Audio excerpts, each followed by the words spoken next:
Ok, el punto 3 dice evaluación de la información contenida en los estados financieros balance año 2 y estado de resultado año 2, aplicando los siguientes indicadores: liquidez, eficiencia, eficacia, desempeño, productividad, endeudamiento, diagnóstico financiero. Entonces, bueno, simplemente pues vamos a calcular de acuerdo a la fórmula que está en el material para cada uno de estos indicadores. Y bueno, y que de acuerdo a las cifras que están tanto en el balance del año 2 como el resultado, el estado de resultado del año 2, ¿no? A eso se refiere evaluación. Bueno, cuando nosotros evaluamos es porque le damos un número, ya sea de 1 a 10, de 1 a 100, estamos evaluando. Entonces en este caso, bueno, aplicando los indicadores, pues ya estamos pues haciendo como tal una evaluación de la información contenida en esos estados financieros, ¿sí? Entonces pues cuando nos vamos al Excel, bueno, yo lo organicé en una hoja de Excel donde puse, bueno, los indicadores que nos piden la evidencia.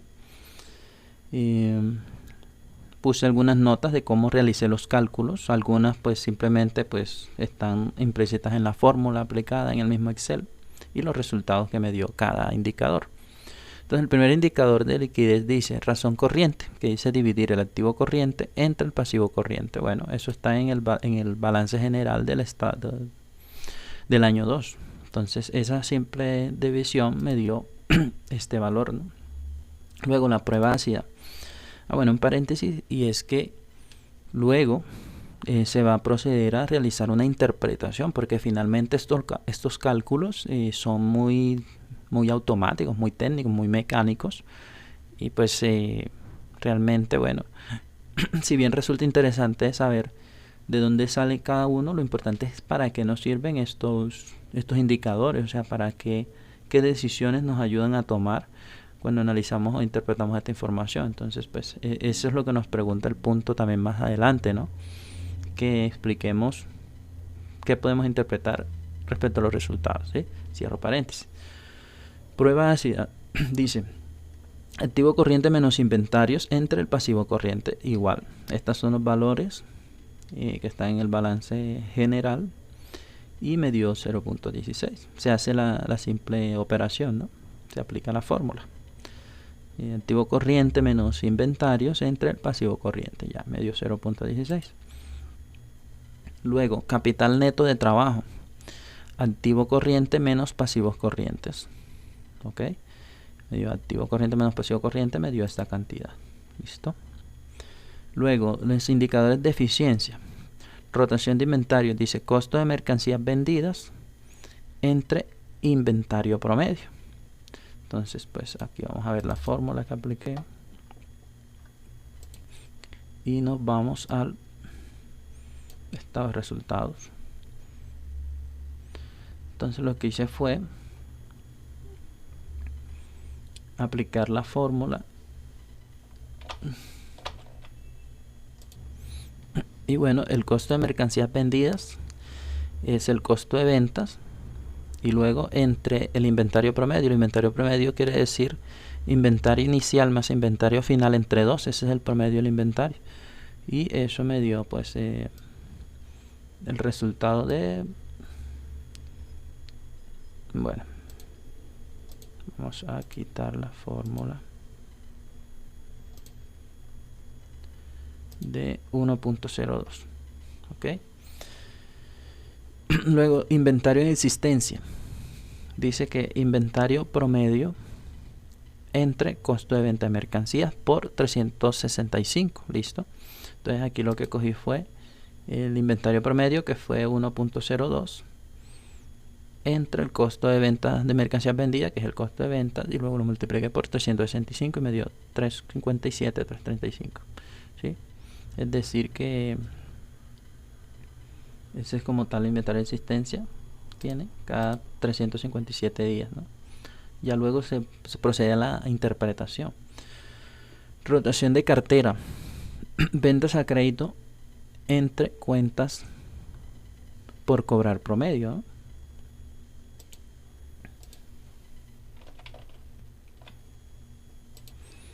Bueno, y dentro de las consideraciones, que fue la que tuvimos en cuenta también para calcular el promedio de inventario para este caso, que decía inventario inicial para inventario final entre dos, también nos dice que las ventas a crédito corresponden al 45% de las ventas totales. Entonces cogemos las ventas totales, le sacamos el 45%, que fue lo que hice acá, este valor por 45%, que nos da el 45%, entre el promedio de cuentas por cobrar. Bueno, yo en este caso lo que hice fue, me fui al balance general, tomé las cuentas por cobrar, que solo son 2, las sumé y las dividí entre 2, y eso sería el promedio, y ya, ese fue el valor. Luego, el otro dato dice,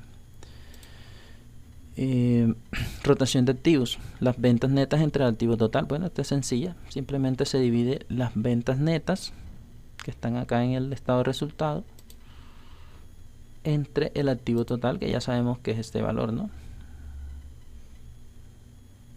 Sí, 1.884.735.000.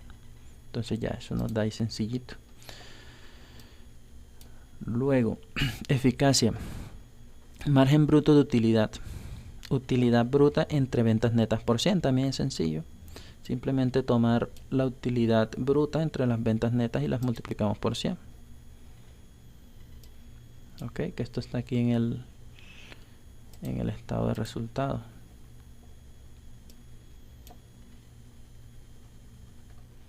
Sí, ventas netas entre utilidad bruta por 100. ¿Ya?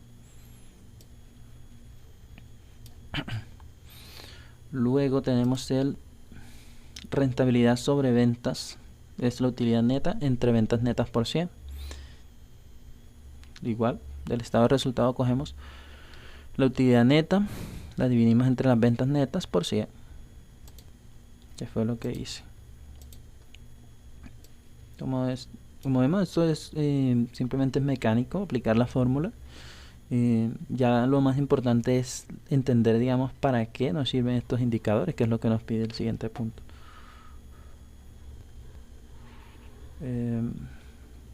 Ok, ahí está, aplicada.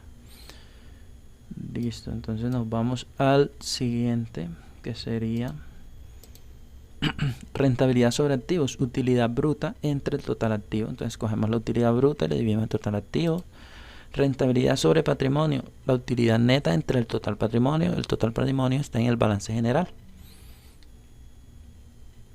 Y la utilidad bruta, pues la utilidad neta está aquí en el estado de resultado.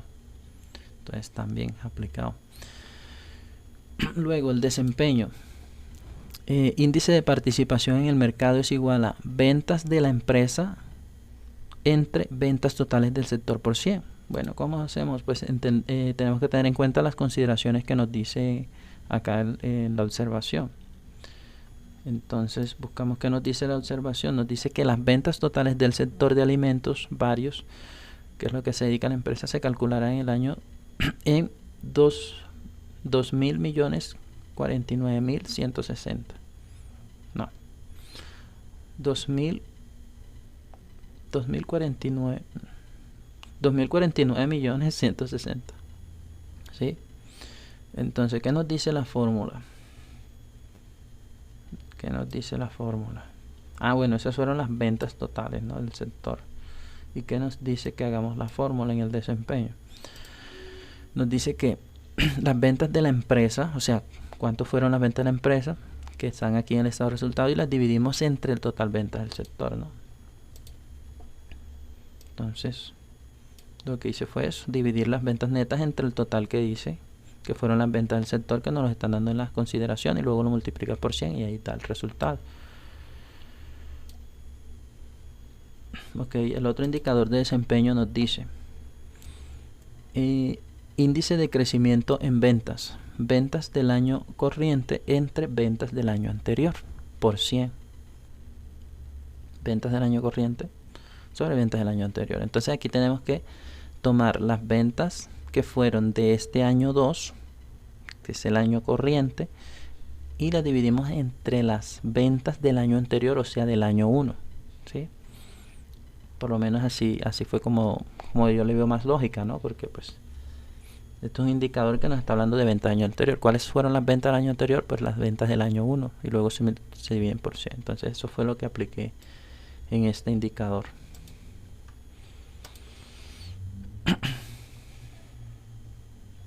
Que las ventas del año 1 fueron, o del año anterior serían estas, ¿no? Y las ventas del año que están en C6 por 100. Listo, ahí fue donde apliqué eso. Ok, entonces los de productividad. Índice DuPont, que sería la utilidad neta entre ventas, entre las ventas. La utilidad neta entre las ventas por las ventas entre el activo total por el multiplicador de capital. Aquí nos toca hallar el multiplicador de capital. Yo lo hallé aparte, ¿sí? El multiplicador de capital o apalancamiento financiero es igual a activos entre patrimonio. ¿Ok? Creo que eso está en las consideraciones. O bueno, yo lo encontré por ahí, si no fue en el material. Fue investigando por ahí o algo, pero encontré esa fórmula que dice que así se halla el multiplicador de capital. Luego lo que nos da el multiplicador de capital lo vamos a utilizar para hallar eso, lo que nos pide ese indicador DuPont. La utilidad neta sobre estos datos ya los tenemos. Utilidad neta entre ventas, que ya los tenemos, por las ventas también las tenemos, entre el total activo, que también los tenemos, y luego lo multiplicamos por el multiplicador de capital y me dio 0.17. Ok, listo. Eso nos piden solamente uno de productividad. Endeudamiento, nos piden pasivo, endeudamiento igual a pasivo total con terceros entre el activo total. Entonces el pasivo con terceros es pasivo o corriente, si no estoy mal. Miramos a ver cómo fue que lo hice. Bueno, pero esos son datos del balance general, ¿no? Entonces tomé esta cifra y la dividí entre el total activos. Ok, que sería el pasivo total con terceros, ¿no? Esa fue la cifra que tomé de referencia. Luego la autonomía. La autonomía es el pasivo total con terceros entre el patrimonio, igual, pasivo total con terceros que está en el balance general, entre el total patrimonio que también está en el balance general. Ok, listo. Y por último, el diagnóstico financiero. Calcular el EVA, ¿no? El EVA es igual a la utilidad antes de impuesto que está en el balance, en el estado de resultados, menos los activos por el costo de capital, ¿sí? Aquí yo lo que hice fue que hallé aparte. Bueno, y hay que tener las consideraciones en cuenta. ¿Qué consideraciones hay que tener en cuenta? Que nos dicen que la tasa de capital, la tasa de rentabilidad mínima exigida por los inversionistas, es decir, los inversionistas esperan una rentabilidad por lo menos del 14%, y la tasa de interés bancario es del 12%. Entonces estos datos debemos tenerlos en cuenta para calcular eso, ese EVA. Entonces, ¿qué hice yo? Para el EVA lo que hice fue ver el cuadro de la fórmula aplicada en Excel. Bueno, entonces al lado puse un calculando el EVA. Entonces, datos que tenían que tener en cuenta, ¿no? El total activos, que fueron que ya sabemos que el total activo es esto, ¿no? Esta cantidad, que está donde en el balance general. Luego, el porcentaje de participación. Porcentaje de participación. Bueno, ¿cuál es la deuda a corto plazo o pasivo plazo? Estos son datos que se tienen que tener en cuenta para calcular como tal el costo promedio ponderado de capital. ¿Ok? Costo promedio ponderado de capital. ¿Dónde encontré esto? Pues por ahí si no estoy mal, fue en gerencia.com que encontré esta fórmula. El costo promedio ponderado de capital, o sea, cómo calcularlo. Entonces, ¿para qué? Para utilizarlo acá en el EVA, ¿sí?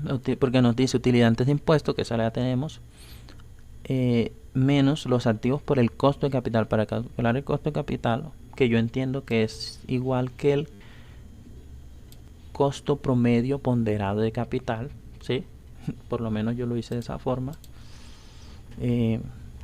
Entonces, ¿qué dice? Bueno, nos dice que tenemos que tener en cuenta la deuda a corto plazo o pasivo corriente, que es lo mismo, y la deuda a largo plazo, otros pasivos. Estos son los valores que están ahí en el balance general. ¿Ok? y el patrimonio, que es este también, está en el balance general. Luego, a nosotros nos dan el porcentaje en función del activo. Bueno, esto lo que dice, estos porcentajes lo que quieren decir es que el 16%, o sea, lo que habíamos hecho cuando calculábamos el activo, cuando hicimos el análisis vertical, ¿sí? O sea, el pasivo corriente es el 16% del activo y el otros pasivos es el 12% del activo, ¿sí? Y el patrimonio es el 71% de los activos, ¿no? Entonces, ¿por qué? Porque lo pongo ahí, porque pues lo vamos a necesitar para hacer los cálculos. Ok, puse los totales, ¿sí? El total de los pasivos en función del activo y el total del patrimonio en función del patrimonio. Listo. Estas tasas son las que nos dan en las consideraciones. Nos dice que el 12% es la tasa de interés de los bancos y el 14% es la tasa de rentabilidad mínima que los inversores exigen, ¿no? Como rentabilidad para ganar. Entonces luego se multiplica la tasa de los bancos por, bueno, aquí está la fórmula, la tasa de los bancos por el total de los activos, de los pasivos en relación al activo, y también se multiplica la tasa que esperan los inversionistas por el porcentaje de patrimonio respecto a total activos, ¿ok? Y luego eso se suma y nos da el costo promedio ponderado de capital, ¿ok?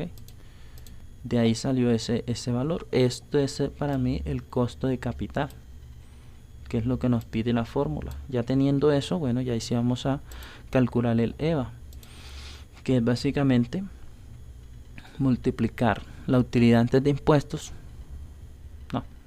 es igual a la utilidad antes de impuestos menos los activos por el costo de capital, ¿ok? Y eso me dio el EVA, ¿ok?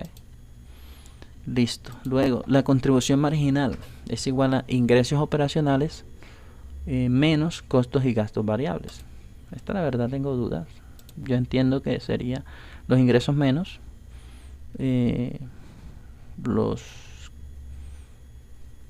los costos y gastos variables, ¿no? Entonces lo hice con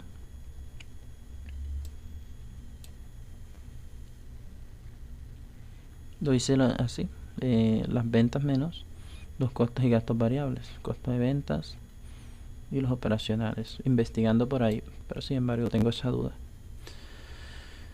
Ok, next one sería punto de equilibrio, costos fijos entre el margen de contribución. Bueno, ya tenemos el margen de contribución. No, ese no lo había dicho. Margen de contribución es igual a contribución marginal, que ya lo teníamos, entre las ventas.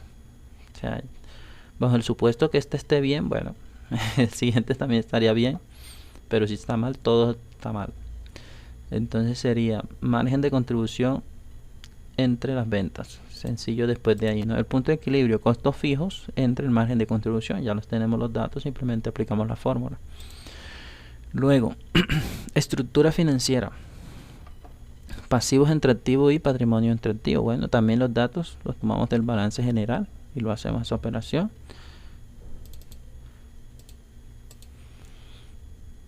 Luego también bueno, aquí yo de hecho lo separé. Dividí los pasivos entre los activos, los patrimonios entre el activo, y luego hice la operación y me dio 1. ¿Listo? Así fue que básicamente realicé este punto 3 de hacer los cálculos de los indicadores. Pero bueno, realmente lo importante, digamos, en mi opinión, es no tanto, o sea, el tema de la fórmula, es saber primero, o sea, qué significa, o sea, cómo interpretarlo para la toma de decisiones. Si X o Y indicador da tanto, si está muy alto, si está muy bajo, si estamos bien, si estamos mal, qué hacer, qué debemos hacer, dónde debemos mover. Porque igual mi idea era ver, yo dije, bueno, ¿será que hay alguna referencia de saber digamos, algún porcentaje estándar para saber si un indicador es bueno o es malo. No sé, por ejemplo, si es superior a 30% es más o menos bueno, pero si es inferior a 30% es muy bajo. Entonces resulta que no, porque pues toda empresa es diferente. Entonces hay muchos factores que influyen. Por ejemplo, si la empresa, no es lo mismo una empresa que se dedica a producir sus productos y tiene una fábrica, etcétera, a una empresa que solo compra y vende. Entonces hay muchos factores que influyen. Entonces pues como tal hay que mirar todos los indicadores, más los análisis vertical, más los análisis horizontal. Todas esas variables hay que tenerlas en cuenta, y en base a eso es que se toman decisiones. Es que se dice, bueno, hay que mejorar aquí, hay que mejorar allá, hay que hacer esto, hay que hacer lo otro. Listo. Que tengas un excelente día y hasta luego.